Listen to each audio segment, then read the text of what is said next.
Hello, എല്ലാവർക്കും മറ്റൊരു വീഡിയോയിലേക്ക് സ്വാഗതം. അപ്പം ഞാനിന്ന് വന്നിരിക്കുന്നത് ഹംപിയിലേക്കാണ്. ഹംപിയുടെ തന്നെ ഒരുപാട് കാഴ്ചകളുണ്ട്. അതിൽ തന്നെ അട്രാക്റ്റീവായിട്ടുള്ള ഒരു സ്ഥലമാണ് ഹംപി ബസാർ. ഇത് കൃഷ്ണ മാർക്കറ്റ് എന്നും കൂടി ഇതിന് പേരുണ്ട് കേട്ടോ. അപ്പോൾ വിരൂപാക്ഷ ക്ഷേത്രത്തിന് മുമ്പിൽ സ്ഥിതി ചെയ്യുന്ന ഈ ഹംപി ബസാർ ഏകദേശം 1 ഏക്കറോളം വ്യാപിച്ച് കിടക്കുന്ന വലിയൊരു മാർക്കറ്റിൻ്റെ ഏരിയയാണ്. മാർക്കറ്റിൻ്റെ പഴയകാല അവശേഷിപ്പുകൾ നമുക്കിപ്പോഴും ഇവിടെ കാണാൻ സാധിക്കുന്നുണ്ട്. കാരണം അന്നത്തെ ആ ഒരു വലിയ ഗംഭീരമായിട്ടുള്ള തൂണുകളും കാര്യങ്ങളൊക്കെ നമുക്കിപ്പോഴും ഇവിടെ കാണാൻ സാധിക്കും.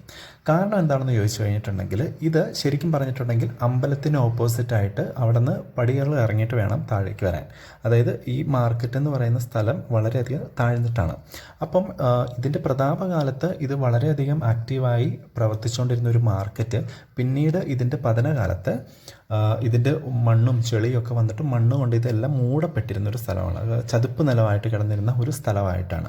പിന്നീട് ഗവേഷകർ വന്ന് ഇതെല്ലാം മണ്ണൊക്കെ മാറ്റി ഇതെല്ലാം വീണ്ടും എടുത്തതാണ്.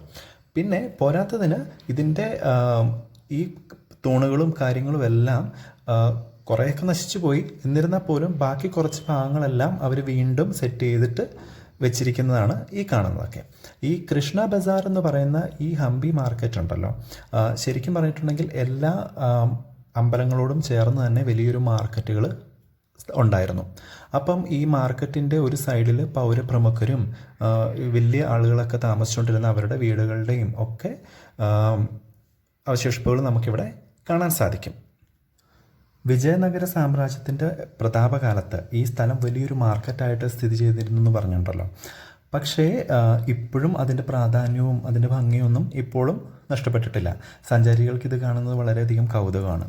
അപ്പോൾ നമ്മളിങ്ങനെ മാർക്കറ്റിൻ്റെ ഉള്ളിൽ നിന്ന് സൈഡിൽ നിന്ന് ഉള്ളിലേക്ക് പോകുമ്പം അവിടെ നമുക്കൊരു ടാങ്ക് കാണാൻ സാധിക്കും. ഈ വെള്ളം കെട്ടിക്കിടക്കുന്ന ഒരു ഏരിയയാണ് പുഷ്കർണി എന്നറിയപ്പെടുന്നത്. ഈ പുഷ്കർണിക്ക് ഈ മാർക്കറ്റുമായിട്ട് ബന്ധമുണ്ട്, അതുപോലെ തന്നെ അമ്പലമായിട്ടും.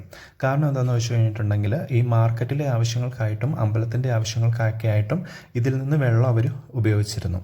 പോരാതെ തന്നെ ഇതിൻ്റെ ചുറ്റിലും താമസിക്കുന്ന ആളുകളൊക്കെ ഇതിൽ നിന്ന് വെള്ളം എടുത്ത് യൂസ് ചെയ്തിരുന്നു എന്നാണ് പറയപ്പെടുന്നത്. പോരാത്തതിന് വലിയ ഉത്സവങ്ങളൊക്കെ വരുമ്പം ഈ വെള്ളംകളിയായിട്ടൊക്കെ ബന്ധപ്പെട്ട എന്തെങ്കിലുമൊക്കെ കാര്യങ്ങളൊക്കെ ഇവിടെ നടക്കാറുമുണ്ട്.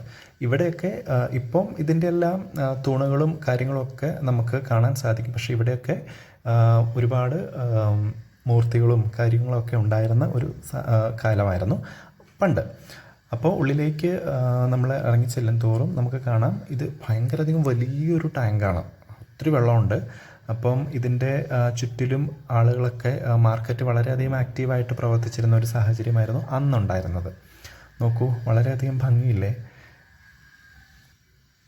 ശരിക്കും പറഞ്ഞു കഴിഞ്ഞിട്ടുണ്ടെങ്കിൽ ഹംപിയിൽ വന്നു കഴിഞ്ഞിട്ട് നമുക്ക് ഒറ്റ ദിവസം കൊണ്ടോ അല്ലെങ്കിൽ 2 ദിവസം കൊണ്ടോ ഒന്നും നമുക്ക് ഇത്രയും സ്ഥലങ്ങൾ കാണാൻ നമുക്ക് കഴിയില്ല. ഏകദേശം ഒരാഴ്ചയൊക്കെ നിന്ന് വളരെയധികം ഡീറ്റെയിൽ ആയിട്ട് നമുക്ക് കണക്ട് ചെയ്ത് പഠിക്കണം. എന്നാൽ മാത്രമാണ് നമുക്കിതിൻ്റെയൊക്കെ കാര്യങ്ങൾ മനസ്സിലാവുള്ളൂ. അല്ല ചുമ്മാ നമ്മളതിങ്ങനെ കണ്ടു പോയി കഴിഞ്ഞിട്ടുണ്ടെങ്കിൽ ഒരുപക്ഷെ നമുക്കതിൻ്റെ ഒന്നും വാല്യൂ മനസ്സിലാവില്ല. അപ്പം ഇതിപ്പോൾ ഈ പറയുന്ന ഹംപി എന്ന് പറയുന്ന ആ ഒരു സ്ഥലം ഇപ്പം യുനെസ്കോയുടെ വേൾഡ് ഹെറിറ്റേജിൻ്റെ സംരക്ഷണത്തിലാണ് ഇപ്പം ഉള്ളത്.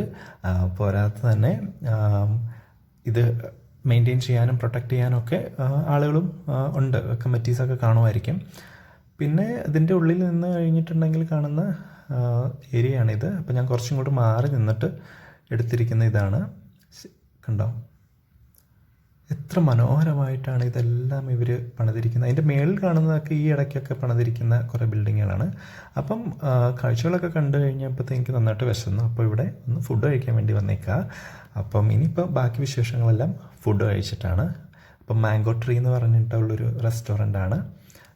ഇത്രയും ചൂടുള്ള ഒരു സ്ഥലത്ത് ഇവർ ഈ പരമ്പ് കൊണ്ടും പുല്ലുകൊണ്ടൊക്കെയാണ് ഇവർ ഇത് ഉണ്ടാക്കിയിരിക്കുന്നത്. അപ്പോൾ ഫുഡ് കഴിക്കാൻ വേണ്ടിയിട്ട് ഇരിക്കുകയാണ്. അപ്പം നല്ല ഭക്ഷണമൊക്കെയാണ്. കഴിഞ്ഞ ദിവസമൊക്കെ ഇവിടെ നിന്ന് ഫുഡ് കഴിച്ചിരുന്നു. അപ്പോൾ ഇനി കഴിക്കാൻ വേണ്ടിയിട്ട് ഞാനും എൻ്റെ ഫ്രണ്ടും കൂടെ വന്നിരിക്കുകയാണ്. അപ്പം സൗത്ത് ഇന്ത്യൻ താലിയാണ് എടുത്തിരിക്കുന്നത്. അപ്പം ഫുഡ് കഴിച്ചിട്ട് കാണാം, മറ്റു വീഡിയോയിൽ കാണാം.